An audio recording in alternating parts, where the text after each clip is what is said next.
श्री परमात्मे नमः। अथ अष्टमो अध्याय। प्रधान विषय। इस अध्याय के 1 से 7 श्लोक तक ब्रह्म, अध्यात्म और कर्म आदि के विषय में अर्जुन के 7 प्रश्न और उनका उत्तर। 8 से 22 श्लोक तक भक्ति योग का विषय और 23 से 28 श्लोक तक शुक्ल और कृष्ण मार्ग का विषय कहा गया है। अर्जुनोवाच किम तद्ब्रह्म किमाध्यात्मम् किम करम पुरुषोत्तम अधिभूतम च किम प्रोक्तम अधिदैवम किमुच्यते अधियज्ञः कथम क्वत्र देहे अस्मिन् मधुसूदन प्रयाण काले कथम गेयो असि नियतात्म भी।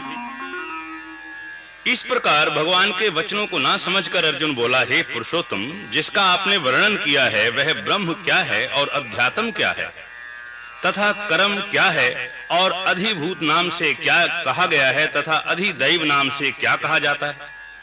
और हे मधुसूदन, यहाँ अधियज्ञ कौन है और वह इस शरीर में कैसे है और युक्त चित्त वाले पुरुषों द्वारा अंत समय में आप किस प्रकार जानने में आते हो।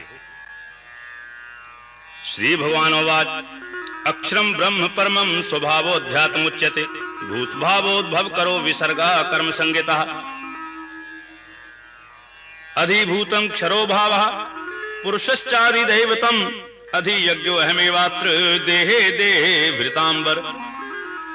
इस प्रकार अर्जुन के प्रश्न करने पर श्री कृष्ण भगवान बोले, हे अर्जुन, परम अक्षर अर्थात जिसका कभी नाश नहीं हो ऐसा सच्चिदानंद घन परमात्मा तो ब्रह्म है और अपना स्वरूप अर्थात जीवात्मा अध्यात्म नाम से कहा जाता है तथा भूतों के भाव को उत्पन्न करने वाला शास्त्र विहित यज्ञ, दान और होम आदि के निमित्त जो द्रव्य आदिकों का त्याग है वह कर्म नाम से कहा गया है तथा उत्पत्ति विनाश धर्म वाले सब पदार्थ अधिभूत हैं और हिरण्यमय पुरुष अधिदैव है। और हे देहधारियों में श्रेष्ठ अर्जुन, इस शरीर में मैं वासुदेव ही विष्णु रूप से अधियज्ञ हूं। अंत काले च मामेव समरण मुक्त्वा कलेवरम यह प्रयाति समद्भावम याति नास्त्यत्र संशयः यम यम वापि समरण भावम त्यजत्यन्ते कलेवरम तम तमेवेति कौन्तेय सदा तद्भाव भावितः। और जो पुरुष अंत काल में मेरे को ही स्मरण करता हुआ शरीर को त्याग कर जाता है वह मेरे साक्षात स्वरूप को प्राप्त होता है, इसमें कुछ भी संशय नहीं है। कारण कि हे कुंती पुत्र अर्जुन, यह मनुष्य अंत काल में जिस जिस भी भाव को स्मरण करता हुआ शरीर को त्यागता है उस को ही प्राप्त होता है, परंतु सदा उस ही भाव को चिंतन करता हुआ, क्योंकि सदा जिस भाव का चिंतन करता है अंत काल में भी प्रायः उसी का स्मरण होता है। तस्मात् सर्वेषु कालेषु माम नुस्मर युद्ध च मयि अर्पित मनोबुद्धिर मामे वैश्यसि असंशयम् अभ्यास योग युक्तेन चेतसा नानगामेन परमं पुरुषं दिव्यम याति पार्थानुचिंतयन्। इसलिए हे अर्जुन, तू सब समय में निरंतर मेरा स्मरण कर और युद्ध भी कर। इस प्रकार मेरे में अर्पण किए हुए मन बुद्धि से युक्त हुआ निस्संदेह मेरे को ही प्राप्त होगा। और हे पार्थ, यह नियम है कि परमेश्वर के ध्यान के अभ्यास रूप योग से युक्त अन्य तरफ न जाने वाले चित्त से निरंतर चिंतन करता हुआ पुरुष परम प्रकाश स्वरूप दिव्य पुरुष को अर्थात परमेश्वर को प्राप्त होता है। कविम पुराणम अनुशासितारम अणो अणियास अनुसमृद्य सर्वस्य धातारमचिन्त्य रूपम आदित्य वर्णम तमसा प्रस्तात्। इससे जो पुरुष सर्वज्ञ अर्थात सबके नियंता, सूक्ष्म से भी अति सूक्ष्म, सबके धारण पोषण करने वाले अचिंत्य स्वरूप सूर्य के सदृश नित्य चेतन प्रकाश रूप अविद्या से अति परे शुद्ध सच्चिदानंद घन परमात्मा को स्मरण करता है, प्रयाण काले मनसा चलेन भक्त्या युक्तो योग बलेन चैव भ्रुवोर मध्ये प्राणामवेश्य सम्यक सतम परम पुरुषमुपैति दिव्यम। वह भक्ति युक्त पुरुष अंत काल में भी योग बल से भ्रकुटी के मध्य में प्राण को अच्छी प्रकार स्थापन करके फिर निश्चल मन से स्मरण करता हुआ उस दिव्य स्वरूप परम पुरुष परमात्मा को ही प्राप्त होता है। यदक्षरम वेद विदो वदन्ति विशन्ति यत्यत्यो वीतरागः यदिच्छन्तो ब्रह्मचर्यं चरन्ति तत्ते पदम संग्रहेण प्रवक्षे। और हे अर्जुन, वेद के जानने वाले विद्वान जिस सच्चिदानंद घन रूप परम पद को ओंकार नाम से कहते हैं और आसक्ति रहित यत्नशील महात्मा जन जिसमें प्रवेश करते हैं तथा जिस परम पद को चाहने वाले ब्रह्मचारी का आचरण करते हैं, उस परम पद को तेरे लिए संक्षेप से कहूंगा। सर्वद्वाराणि संयम मनोहृदि निरुद्ध च मूर्धन्याध्यात्मनः प्राणामास्थितो योगधारणाम। और हे अर्जुन, सब इंद्रियों के द्वारों को रोककर अर्थात इंद्रियों को विषयों से हटाकर तथा मन को हृदय में स्थिर करके और अपने प्राण को मस्तक में स्थापन करके योग धारणा में स्थित हुआ। ओमित्येकाक्षम ब्रह्म व्याहरन् माम अनुस्मरण यह प्रयाति त्यजन देहं स याति परमां गतिम। जो पुरुष ओम ऐसे इस एक अक्षर रूप ब्रह्म को आचरण करता हुआ और उसके अर्थ स्वरूप मेरे को चिंतन करता हुआ शरीर को त्याग कर जाता है, वह पुरुष परम गति को प्राप्त होता है। अनन्य चेतः सततम यो माम स्मरति नित्यशः तस्याहं सुलभः पार्थ नित्ययुक्तस्य योगिनः। मामुपेन्त्य पुनर्जन्म दुःखालयं शाश्वतं नाप्नुवन्ति महात्मनः संसिद्धिं परमां गतः। और हे अर्जुन, जो पुरुष मेरे में अनन्य चित्त से स्थित हुआ सदा ही निरंतर मेरे को स्मरण करता है, उस निरंतर मेरे में युक्त हुए योगी के लिए मैं सुलभ हूं अर्थात सहज ही प्राप्त हो जाता हूं। और वे परम सिद्धि को प्राप्त हुए महात्मा जन मेरे को प्राप्त होकर दुख के स्थान रूप क्षण भंग और पुनर्जन्म को नहीं प्राप्त होते हैं। आप ब्रह्म भुवनाल्लोकः पुनरावर्ती नो अर्जुन मामुपेत्य तु कौन्तेय पुनर्जन्म न विद्यते। सहस्रयुग पर्यंतम अहर्यद ब्रह्मणो विदु रात्रिम युग सहस्रांताम ते अहो रात्रि विदो जनः। क्योंकि हे अर्जुन, ब्रह्मलोक से लेकर सब लोग पुनरावर्ती स्वभाव वाले हैं, परंतु हे कुंती पुत्र, मेरे को प्राप्त होकर उसका पुनर्जन्म नहीं होता है, क्योंकि मैं कालातीत हूं और यह सब ब्रह्म आदिकों के लोक काल करके अवधि वाले होने से अनित्य हैं।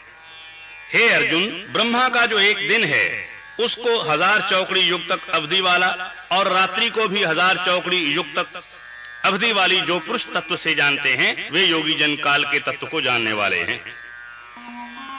अव्यक्ताद् व्यक्त्या सर्वा प्रभवन्त्यः रागमे रात्र्यागमे प्रलयन्ते तत्रैवाव्यक्त संगके। भूतग्रामः स एवायं भूत्वा भूत्वा प्रलीयते रात्र्यागमे अविशः पार्थ प्रभवत्यः रागमे। इसलिए वे यह भी जानते हैं कि संपूर्ण दृश्य मात्र भूतगण ब्रह्मा के दिन के प्रवेश काल में अव्यक्त से अर्थात ब्रह्मा के सूक्ष्म शरीर से उत्पन्न होते हैं और ब्रह्मा की रात्रि के प्रवेश काल में उस अव्यक्त नामक ब्रह्मा के सूक्ष्म शरीर में ही लय होते हैं। और वे ही यह भूत समुदाय उत्पन्न होकर प्रकृति के वश में हुआ रात्रि के प्रवेश काल में लय होता है और दिन के प्रवेश काल में फिर उत्पन्न होता है। हे अर्जुन, इस प्रकार ब्रह्मा के 100 वर्ष पूर्ण होने से अपने लोक सहित ब्रह्मा भी शांत हो जाता है। प्रस्तस्मातु भावो अन्यो अव्यक्तो अव्यक्तात् सनातना यह स सर्वेषु भूतेषु नश्यत्सु न विनश्यति। अव्यक्तो अक्षरत्युक्तस् तमाहुः परमां गतिं यं प्राप्य न निवर्तन्ते तद्धाम परमं मम। परंतु उस अव्यक्त से भी अति परे दूसरा अर्थात विलक्षण जो सनातन अव्यक्त भाव है, वह सच्चिदानंद घन पूर्ण ब्रह्म परमात्मा सब भूतों के नष्ट होने पर भी नहीं नष्ट होता है। और जो वह अव्यक्त अक्षर ऐसे कहा गया है, उस ही अक्षर नामक अव्यक्त भाव को परम गति कहते हैं तथा जिस सनातन अव्यक्त भाव को प्राप्त होकर मनुष्य पीछे नहीं आते हैं, वह मेरा परम धाम है।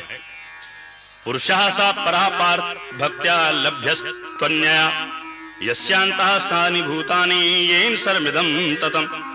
और हे पार्थ, जिस परमात्मा के अंतर्गत सब भूत हैं और जिस सच्चिदानंद घन परमात्मा में यह सब जग परिपूर्ण है, वह सनातन अव्यक्त परम पुरुष अनन्य भक्ति से प्राप्त होने योग्य है। यत्र काले त्वनावृतम् आवृतम् चैव योगिनः प्रयाता यान्ति तं कालं वक्ष्यामि भर्तृषभ। और हे अर्जुन, जिस काल में शरीर त्याग कर गए हुए योगी जन पीछा न आने वाली गति को और पीछा आने वाली गति को भी प्राप्त होते हैं, उस काल को अर्थात मार्ग को कहूंगा। अग्निर्ज्योतिरः शुक्लः खनमाशा उत्तरायणम तत्र प्रयाता गच्छन्ति ब्रह्म ब्रह्म विदो जनः। धूमो रात्रिस तथा कृष्ण क्षणमाशा दक्षिणायनम तत्र चान्मसम ज्योतिर्योगी प्राप्य निवर्तते। उन दो प्रकार के मार्गों में से जिस मार्ग में ज्योतिर्मय अर्थात अभिमानी देवता है और दिन का अभिमानी देवता है तथा शुक्ल पक्ष का अभिमानी देवता है और उत्तरायण के 6 महीने का अभिमानी देवता है, उस मार्ग में मरकर गए हुए ब्रह्मवेता योगी जन उपरोक्त देवताओं द्वारा क्रम से ले गए हुए ब्रह्म को प्राप्त होते हैं। तथा जिस मार्ग में धूम अभिमानी देवता है और रात्रि अभिमानी देवता है तथा कृष्ण पक्ष का अभिमानी देवता है और दक्षिणायन के 6 महीनों का अभिमानी देवता है, उस मार्ग में मरकर गया हुआ सकाम कर्म योगी उपरोक्त देवताओं द्वारा क्रम से ले गया हुआ चंद्रमा की ज्योति को प्राप्त होकर स्वर्ग में अपने शुभ कर्मों का फल भोगकर पीछे आता है। शुक्ल कृष्णो गति हेते जगतः शाश्वते मते एकायाति अनावृतम अन्यया आवृते पुनः। क्योंकि जगत के यह दो प्रकार के शुक्ल और कृष्ण अर्थात देवयान और पितृयान मार्ग सनातन माने गए हैं। इनमें एक के द्वारा गया हुआ पीछा ना आने वाली परम गति को प्राप्त होता है और दूसरे द्वारा गया हुआ पीछे आता है अर्थात जन्म मृत्यु को प्राप्त होता है। नैते स्थिति पार्थ जानन योगी मुह्यति कश्चन तस्मात् सर्वेषु कालेषु योग युक्तो भवार्जुन। और हे पार्थ, इस प्रकार इन दोनों मार्गों को तत्व से जानता हुआ कोई भी योगी मोहित नहीं होता है। इस कारण हे अर्जुन, तू सब काल में सुमत्त बुद्धि रूप योग से युक्त हो अर्थात निरंतर मेरी प्राप्ति के लिए साधन करने वाला हो। वेदेषु यज्ञेषु तपःसु चैव दानेषु यत् पुण्य फलम प्रदिष्टम अत्येति तत्सर्वमिदं विदित्वा योगी परम स्थान उपैति चाद्यम। क्योंकि योगी पुरुष इस रहस्य को तत्व से जानकर वेदों के पढ़ने में तथा यज्ञ तप और दान आदिकों के करने में जो पुण्य फल कहा है उस सब को निस्संदेह उल्लंघन कर जाता है और सनातन परम पद को प्राप्त हो जाता है। ओम तस्सदिति श्रीमद् भगवद गीता सूपनिषु ब्रह्म विद्यायां योग शास्त्रे श्री कृष्णार्जुन संवादे अक्षर ब्रह्म योगो नाम अष्टमो अध्याय। हरि ओम तत्सत् हरि ओम तत्सत् हरि ओम तत्सत्।